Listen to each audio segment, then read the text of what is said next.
halos 500 o kalahating milyon na batang Pilipino daw biktima ng online sexual abuse ng mga dayuhan, ayon po yan sa datos ng Department of Justice at ng European Union. Ang report mula kay RH29, Boy Gonzales. Boy!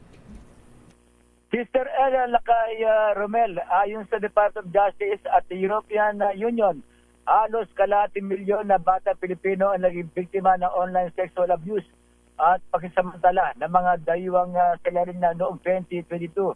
Ibinahagi ito sa isang pag-uusap sa DOJ, EU at mga ahensya ng gobyerno na layong palakasin ang laban sa online sexual abuse at protektahan ng mga kabataan.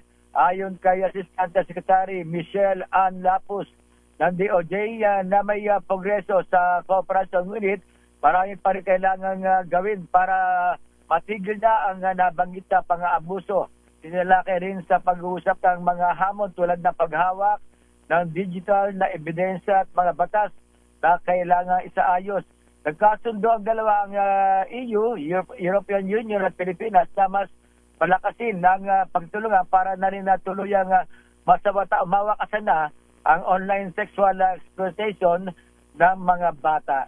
Ito si Boy Gonzales para sa Direksyon sa Pilipinas, una sa Pilipino.